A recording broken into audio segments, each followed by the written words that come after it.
अल्हम्दुलिल्लाह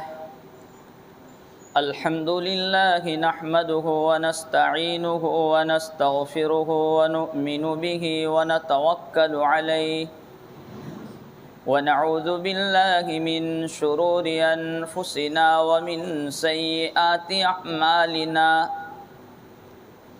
मन यहदिहिल्लाहु फला मुदिल्ल लहु व मन युद्लिलहु फला हादिय लहु वनशहदु अल्ला इलाहा इल्लल्लाह वहदहु ला शरीक लह वनशहदु अन्न सय्यिदना व मौलाना मुहम्मदन अब्दुहु व रसूलुहु सल्लल्लाहु तआला अलैहि व अला आलिहि व अस्हाबिहि वसल्लम तस्लीमन कसीरन कसीरा वदाइयन इल्लल्लाहि बिइज़्निहि वसिराजम मुनीरा अम्मा बाद अन अली इब्न अबी तालिब रज़ियल्लाहु तआला अन्हु क़ाल रसूलुल्लाह सल्लल्लाहु तआला अलैहि वसल्लम यूशिकु अन यअति अलन नासि ज़मानुन ला यबक़ा मिनल इस्लामि इल्ला इस्मुहु व ला यबक़ा मिनल क़ुरआनि इल्ला रस्मुहु मसाजिदुहुम आमिरतुन व हिय ख़राबुम मिनल हुदा औ कमा क़ाल रसूलुल्लाह सल्लल्लाहु तआला अलैहि वसल्लम सदक़ल्लाहु व सदक़ रसूलुहुन नबियुल करीम क़ाल अल्लाहु तबारक व तआला फ़ी शानि हबीबिहि इन्नल्लाह व मलाइकतहु युसल्लूना अलन नबी या अय्युहल्लज़ीना आमनू सल्लु अलैहि व सल्लिमू तस्लीमा अल्लाहुम्मा सल्लि अला सय्यिदिना मुहम्मद व अला आलि सय्यिदिना मुहम्मद व बारिक व सल्लिम। गिरामी कदर उलमाए किराम, बुजुर्गान मोहतरम और अज़ीज़ साथियों, मैंने खुतबे में आप हज़रात के सामने जिस हदीस का सहारा लिया है, हज़रत नबी पाक सल्लल्लाहु तआला अलैहि वसल्लम ने 3 पेशीन गोइयाँ इस हदीस में बयान फरमाई है।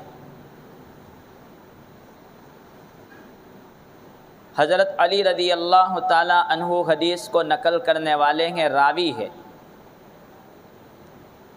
वो फरमाते हैं कि रसूलुल्लाह सल्लल्लाहु तआला अलैहि वसल्लम ने इरशाद फरमाया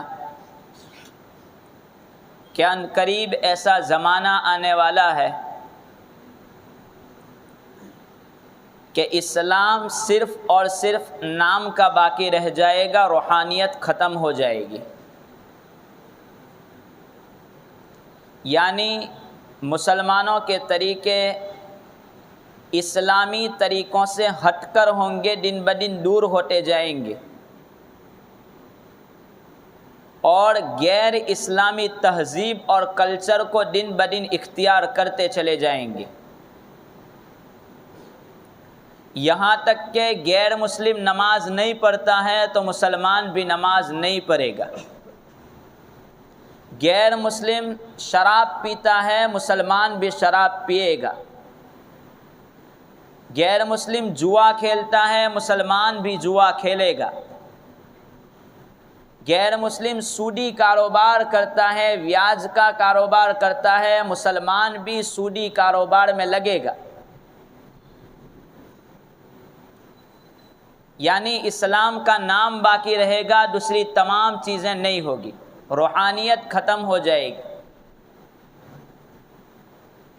आजकल हमारा नाम तो इस्लामी है, अगर हमारा कोई बायोडेटा मांगता है तो हम नाम भी इस्लाम वाला लिखते हैं और उसमें हम तहकीक के साथ ये लिखते हैं कि मैं मुसलमान हूँ, मैं मजहबी एतबार से मुसलमान हूँ।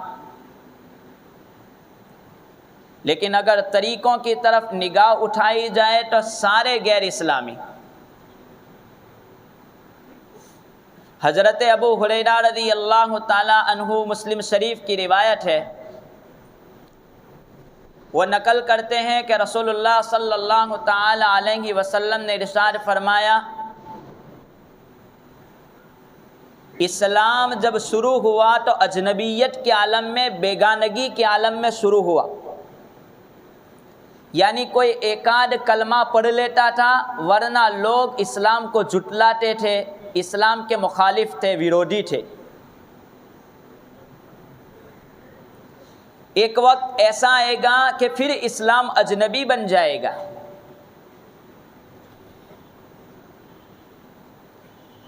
कोई एकाध होगा जो सच्चा और पक्का मुसलमान होगा, कोई कोई मिलेगा ऐसा। इस हदीस का मतलब ये है कि नबी पाक सल्लल्लाहु ताला अलैहि वसल्लम ये फरमाना चाहते हैं कि मैं जिस वक्त इब्तिदा में इस्लाम की दावत लेकर के खड़ा हुआ, इस्लाम की बातें कहने लगा,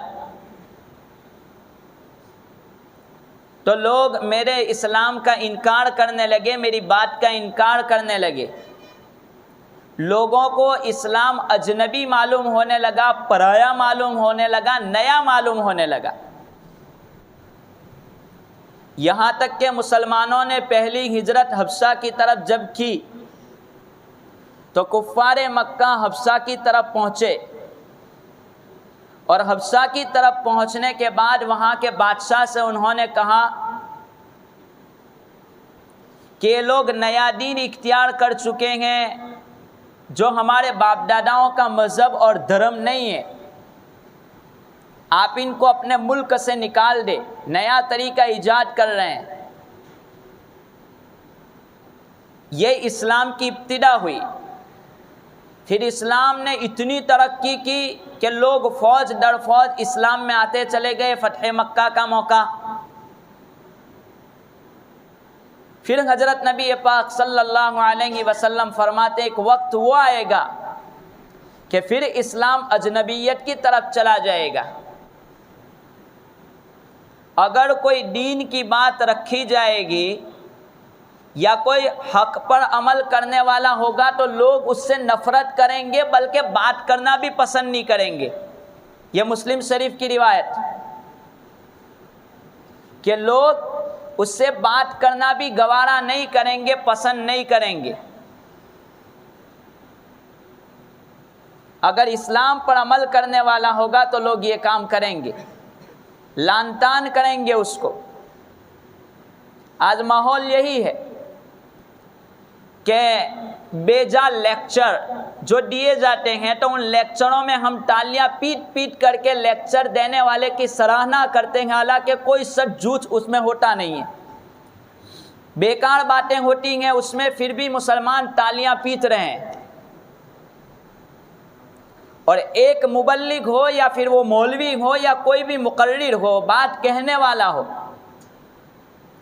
और जब वो कुरान हदीस की बात कहता है तो उस वक्त मस्जिद में तो हम नहीं कहते कि आप तालियां पीटें। ज़बान से ये निकालने से हम कासिर हैं कि ये बात हक कहीं, अगरचे मैं इस पर अमल करने वाला नहीं हूँ, बल्कि उसके खिलाफ प्रोपेगंडा और साजिश की जाती है कि ये बात गलत है, ये नहीं कहना चाहिए। हज़रत अनस रज़ी अल्लाह ताला अन्हु बयान करते हैं कि रसूलुल्लाह सल्लल्लाहु ताला अलैहि वसल्लम ने इरशाद फरमाया कि एक ज़माना ऐसा हो जाएगा कि जिसमें अमल करना हाथ में अंगारा और चिंगारी पकड़ने के मानिन हो जाएगा, आग की। जैसे आज का ज़माना बेहयाई आम है, उड़ियानियत आम है, बद्दीनी आम है, ऐसा वक्त आएगा अमल करने वाले होंगे तो उनको लान तान किया जाएगा, उनको बुरा भला कहा जाएगा, और वो आड़ के खतरे से अमल नहीं कर पाएगा। आजकल यही मसला है। अगर कोई इस्लाम पर चलना चाहता है, अगर शौहरदारी रखना चाहता है तो बीवी लान तान करती है कि आप ऐसा काम क्यों करते हैं, और अगर औरत पर्दा पहनना चाहती है तो शौहर लान तान करता है कि तू ऐसा क्यों करता है, अभी तो तू नौजवान है। बुढ़ापे में तो शेर भी अच्छा हो जाता है, वो भी मुरीद बन जाता है। अभी तेरी नौजवानी का आलम है, चलने फिरने का वक्त है। तो नौजवानी में औरत शौहर को रोकती है और शौहर औरत को रोकता है। अगर कोई इस्लामी तहजीब और कल्चर के मुताबिक अपनी ज़िंदगी गुजारना चाहता है नौजवान, तो उस वक्त दूसरे उसके दोस्त और साथी लोग कहते हैं कि तो ऐसा काम क्यों करता है, ये मॉडर्न ज़माना है, नए वक्त पर चलना चाहिए। और अगर शादी ब्याह का मौका हो, और आज चूँकि मजलिस भी निकाह की है, तो ऐसे मौके पर और ऐसे वक्त में अगर वो नहीं चाहता कि मैं ऐसी बात करूं जो इस्लाम के खिलाफ हो, तो लोग कहते हैं कंजूस बखील ऐसा काम करता है, लोगों का खा करके बैठा है, क्यों नहीं खिलाता। वो इस्लाम पर अमल करना चाहता है, लेकिन उसको लान तान किया जा रहा है कि नहीं आप ये काम करें।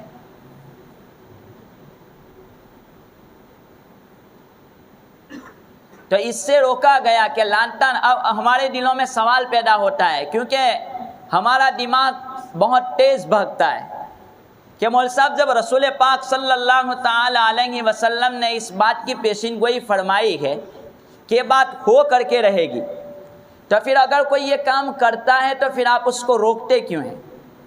यकीनन रसूल पाक सल्लल्लाहु अलैहि वसल्लम की बात जो बतलाई वो होगी, क्योंकि कुरान ने कहा वमा यंतिकु अनिल हवा इन हुवा इल्ला वह्युन युहा। नबी जो भी बोलता है वो अपनी तरफ से नहीं बोलता, वो कुरान बोलता है, अल्लाह बोलता है, वही बोलता है, अल्लाह जो कहता है वही बोलता है। तो जो पेशिनगोई फरमाई है वो होकर के रहेगी, लेकिन ऐसा तो नहीं कहा कि फुला मुसलमान करेगा, उमर करेगा, अबू बकर करेगा, ये जैद करेगा, ये काम नहीं लिखा। तो उस पेशिनगोई में अपने आप को शामिल न करें। ये चीज़ें होगी, लेकिन अपने आप को उस निशानी के साथ न जोड़ें कि मुझसे जो होगा। इस पेशिनगोई का मुस्तहिक अपनी ज़ात को न बनाएं। तो जब कोई हक बात कहने वाला होगा तो उस पर लान तान की जाएगी, उसको बुरा भला कहे जाएगा, यहाँ तक कि उससे नफरत करेंगे लोग, उससे बात नहीं करेंगे। ये हजरत अनस इब्न मालिक रज़ी अल्लाह ताला अन्हु बयान करते हैं। तो मैं ये बात अर्ज कर रहा था, शादी ब्याह का मौका, कि ऐसे वक्त में अगर कोई सादा अंदाज से, सादा तरीके से अपने निकाह को, अपनी शादी को अंजाम देना चाहता है, लेकिन बददीनी की हवा ऐसी फैली हुई है कि ऐसे वक्त में लोग अगर वो करना भी चाहता है तो लोग उसको लान तान करते हैं कि तेरे पास पैसे नहीं है, लोग तुझे गरीब समझेंगे, लोग तुझे बखील समझेंगे, ये काम तू कर। हजरत नबी पाक सल्लल्लाहु ताला अलैहि वसल्लम ने ऐसे फसादात और ऐसी बातों की वजह से यही चीज़ों को मलहूज़ रखा, और हजरत नबी पाक सल्लल्लाहु ताला अलैहि वसल्लम का इरशाद गिरामी कि आदमी को चाहिए कि वो दीन को मद्देनज़र रखते हुए निकाह को अंजाम दें। और आज ये बीमारी इतनी आम हो चुकी है कि दिन ब दिन निकाह के ज़रिए बेदीनी बंद होनी चाहिए और दीन के साथ ज़िंदगी होनी चाहिए, बल्कि निकाह के बाद बेदीनी फैलती जा रही है और दीन ख़त्म होता जा रहा है। हज़रत नबी पाक सल्लल्लाहु ताला अलैहि वसल्लम ने इरशाद फरमाया, अगर कोई बंदा औरत की वजाहत को देख करके निकाह करेगा, वजाहत का एक तर्जमा लुगत में आता है खूबसूरती, और एक तर्जमा आता है उसका रौब और दबदबा, इसको देख करके निकाह करेगा, अल्लाह तबारक व ताला उसको जलील करके रख देंगे। और अगर कोई बंदा औरत के साथ इसलिए निकाह करता है कि वो मालदार है, या औरत शौहर से इसलिए निकाह करती है कि वो मालदार है, अल्लाह उसको फ़कीर कर देंगे, मोहताज कर देंगे। तीसरी चीज़, अगर हसब व नसब को देख करके निकाह किया जाएगा, ख़ानदान को देख करके, अल्लाह तबारक व ताला उसको और ज़्यादा जलील करेंगे। और अगर कोई दीन को मद्देनज़र रखते हुए निकाह करेगा अल्लाह तबारक व ताला मर्द को औरत के लिए बाबरकत बना देंगे और औरत को मर्द के लिए बाबरकत बना देंगे, दोनों में बरकत रखेंगे। निकाह की हिफाजत के ज़रिए, आँखों की हिफाजत का ज़रिया निकाह को बनाएगा, अल्लाह तबारक व ताला उसमें बरकतों का नुज़ुल फरमाएंगे, दोनों में बरकतें होगी। लेकिन आज दिन ब दिन बरकतें ख़त्म हो जा, वजह असल ये, अगर दीन को सामने रख कर के खूबसूरती है तो सोने पर सुहागा, अच्छी बात है। अगर दीन है और मालदारी है तो वो दूसरी बात है। अगर दीन के साथ खानदान ऊंचा है तो भी अच्छी बात है, लेकिन पहले नंबर पर दीन। अब हमारा मसला क्या, आजकल कोई औरत ऐसी नहीं गुजरी और कोई मर्द ऐसा नहीं गुजरा इल्ला माशाअल्लाह, अगर 100 में से इक्का दुक्का एक आध दो मिल जाए कि शौहर को दाढ़ी है, 5 वक्त नमाज पढ़ता है, ये सवाल आज तक नहीं हुआ। और औरत ने, मर्द ने कभी ये सवाल नहीं किया औरत के बारे में कि वो घर का काम, नमाज कैसे पढ़ती है, पर्दे का क्या आलम है, पर्दा कैसे करती है। और फिर हम अपनी बरकतें ढूंढते हैं। रसूल पाक सल्लल्लाहु ताला अलैहि वसल्लम ने इरशाद फरमाया, जब इसको मद्देनज़र रखा जाएगा तो फिर बरकतें उतरेगी, वरना फिर रोज़ाना के झगड़े। कुरान करीम में जहाँ पर निकाह का खुतबा पढ़ा जाता है तो निकाह में जिन आयतों का इंतखाब किया गया है वो तकवे वाली आयत पढ़ी जाती है। हालांकि निकाह और तकवे का क्या मतलब, या अय्युहल्लज़ीना आमनू या अय्युहन्नासु इत्तक़ू रब्बकुम या अय्युहल्लज़ीना आमनू इत्तक़ुल्लाह वक़ूलू क़ौलन सदीदा, ये तकवे वाली आयत पढ़ी गई। असल में ये है कि निकाह के बाद तकवा बहुत ज़रूरी है। अगर तकवा नहीं है निकाह के बाद तो औरतें झूठ बोल बोल करके या मर्द झूठ बोल बोल करके अपना मसला कोर्ट के ज़रिए हल करने की कोशिश करेंगे। और अगर तकवा होगा तो दोनों शरई तरीके पर एक दूसरे के हुकूक अदा करने की फ़िक्र करेंगे। इसलिए तकवे को मद्देनज़र रखो, दीन को मद्देनज़र रखो, फसादात से आदमी बच जाएगा। अगर एक जोड़ा दीनदार जमा हुआ, शौहर भी दीनदार है, औरत भी दीनदार है, अगर इस दीनदारी को बुनियाद रखा गया तो उनकी नस्ल से आने वाली जितनी भी औलाद क़यामत तक होगी वो दीनदारी की नस्ल शुरू हो जाएगी। और अगर यहाँ पर यह बुनियाद रखी गई कि मालदारी, तो फिर उसी नस्ल के साथ चलेगी, कोई भी दीनदारी को मद्देनज़र नहीं रखेगा। इसलिए ज़रूरत इस बात की है कि दीनदारी को मद्देनज़र रखा जाए। खैर, ये तो निकाह की मजलिस है नमाज के बाद, इसलिए इसी उन्वान से चंद बातें अर्ज़ कर दी। मैं अर्ज़ ये कर रहा था कि एक वक्त वो आएगा कि अगर कोई हक बात बतलाएगा, चाहे वो आलिम हो चाहे वो मुबल्लिग हो, तो ऐसे वक्त में लोग उसको लान तान करेंगे, उससे सलाम भी नहीं करेंगे। ये क़यामत की निशानी है। अगर कोई तालियां पीटने वाला आ जावे और वो खेल दिखावे तो लोग उसके पीठ थपथपाएंगे, बहुत अच्छा खेल दिखाया तूने। या वो कोई नेता हो और वो लेक्चर दे तो हम उसकी पीठ थपथपाएंगे, बहुत अच्छी बात कही। लेकिन एक आलिम या एक मुबल्लिग अगर कोई दीन का काम लेकर के उठेगा तो कोई यूँ नहीं कहेगा कि आप अच्छा काम कर रहे हैं, आपकी वजह से बच्चे मस्जिद में नमाज के लिए आ रहे हैं, या आप ये काम करते हैं तो ये बीमारी यहाँ से दूर होनी चाहिए, हम आपकी मदद करेंगे। अगर कोई नेता लेक्चर देता है तो लोग पीछे जाते हैं, हम आपकी पार्टी के साथ हैं, हम आपका ताउन करेंगे, आपकी मदद करेंगे, पूरा मोहल्ला और लीडर खड़े हो जाएंगे। तो फिर हम किस मुँह से कहते हैं कि मैं अपने इस्लाम का दावा मजबूती के साथ पकड़े हुए हूँ? लोग लान तान करेंगे। अपने आप को इस निशानी से बचाएं। होगी ये निशानी, लेकिन अपने आप को शामिल न करें इसमें। जरूर हिदायत अल्लाह तबारक व ताला के हाथ में है, लेकिन बंदों को रब्बुल आलमीन ने मुकल्लफ बनाया है कि लोग भलाई का हुक्म करेंगे, बुराई से रोकेंगे। अब ये काम जब किया जाता है तो लोग उन पर कीचड़ उछाल रहे हैं। क्या ज़रूरत आपको ये काम करने की? ये कह रहे हैं। खुदा के वास्ते ऐसे अल्फाज से अपने आप को दूर रखें। तो मैं ये कह रहा था कि लोग लान तान करेंगे, बुरा भला कहेंगे। यही बात मैं एक बात आपको बतलाऊं, हर जुमा को मैं एक ऐलान करता हूं कि मस्जिद में सफ़ों को दुरुस्त करें। बीच में जगह न छोड़ें, मिल मिल करके खड़े रहें।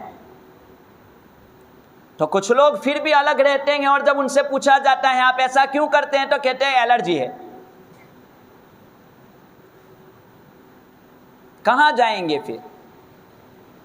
हजरत नबी पाक सल्लल्लाहु अलैहि वसल्लम का एक आम हुक्म है, सफ़ों को मिलकर के रखें, वरना अल्लाह ताला तुम्हारे दिलों में दुश्मनी डाल देगा, अदावतें डाल देगा, नफरतें डाल देगा, एक दूसरे से बातचीत करने में आप कराहत महसूस करेंगे।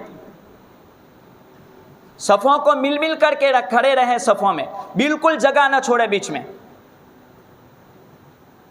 दूसरी बात, मैं बार बार ऐलान करता रहता हूं कि आप जुमा में जब नमाज के लिए पहुंचे, सुन्नतें अदा करके घर पर जाएं। इतनी जल्दी होती है कि कभी तो दुआ चालू होती है ना, लोग भागना शुरू कर देते हैं। इतनी भी क्या जल्दी है? अगर किसी बादशाह किसी नेता का कोई लेक्चर हो तो लोग वक्त से पहले पहुंचते हैं और लेक्चर ख़त्म होने के बाद जाते हैं, इंतज़ार करते हैं कि कभी बुजुर्ग से हाथ मिल जावे तो हमारा बेड़ा पार हो जाएगा। कहीं एक सेल्फी आ जाए तो हम कहेंगे कि फलां नेता से मैंने मुलाकात की है।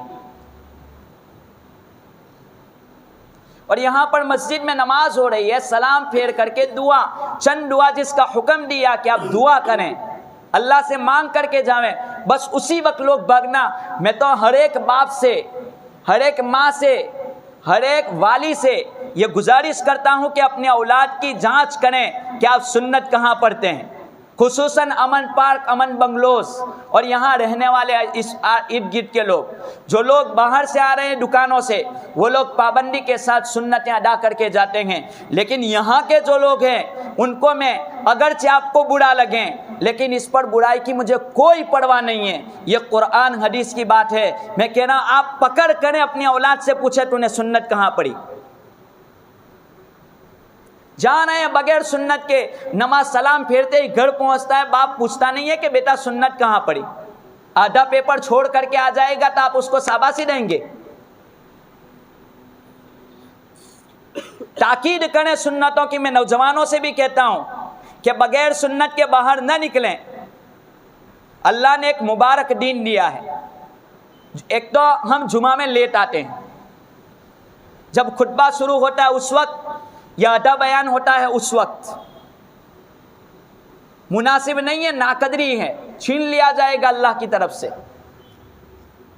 वो दौर दूर नहीं गया जब कोरोना के अय्याम में मस्जिदों में भागते थे नमाज के लिए और उस वक्त मस्जिदों को ताले थे।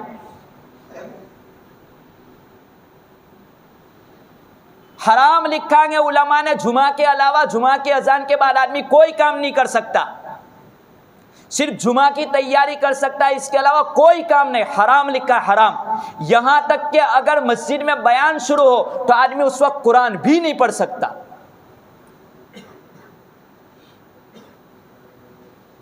और हम लोग अपनी आज़ादी के साथ 2 रकात पढ़ने के लिए मस्जिद में आते हैं, जैसा पूरे साल की हाजिरी देने के लिए कि मैं मुसलमान हूं, उंगली ऊंची करते हैं 2 रकात पढ़ करके। रोजाना जोहर की 4 रकात है, जुमा की 2 रकात है। खुतबा रखा है जुमा में, ऐलान, आम मैसेज उम्मत के नाम। अगरचे वो अरबी नहीं समझते तो इससे पहले उर्दू में बातें हो रही है, इसलिए अपने आप को बेदार करें। मैं मुअद्दबाना आपसे गुजारिश करता हूं कि सुन्नतें पढ़ करके मस्जिद के बाहर जाएं। 5-10 मिनट का मौका है, उसको पढ़ करके जाएं। हज़रत नबी पाक सल्लल्लाहु अलैहि वसल्लम ने इरशाद फरमाया, जो आदमी फ़र्ज़ नमाज के साथ सुन्नते मुअक्कदा को अदा कर लेता है दिन भर की, अल्लाह उसके लिए जन्नत वाजिब है। हमारे नौजवानों से दूसरी भी गुजारिश कि जब दूसरी नमाजें होती, ईशा, मगरिब, जोहर, तो ऐसे वक्त में भी नमाज पढ़ करके बाहर निकलने की कोशिश करते हैं। सुन्नतें पढ़ करके जावें अपने घरों पर। कितनी क्या जल्दी, आप 10-15 मिनट मस्जिद के लिए, खुदा के लिए फारिग नहीं कर सकते। वो खुदा के लिए अपने लिए हैं, अपना फ़ायदा है। खुदा का न नफ़ा है न नुकसान है, अगर आप अमल करोगे तो अपने लिए। लिहाजा मैं आप हजरात से एक मुअद्दबाना गुजारिश करता हूँ, फिर से गुजारिश करता हूँ कि आप सुन्नतें पढ़ करके अपने घर पर जाएं। जैसे ही सलाम फेरते मस्जिद खाली हो जाती। इल्ला माशाअल्लाह कुछ लोग हैं जो पढ़ते हैं, आधी मस्जिद खाली। अल्लाह तबारक व ताला हमें इन बातों पर अमल पैरा होने की तौफीक अता फरमाए। बाकी नमाज के बाद निकाह की मजलिस भी रखी गई है, उसमें भी बैठने की कोशिश करें।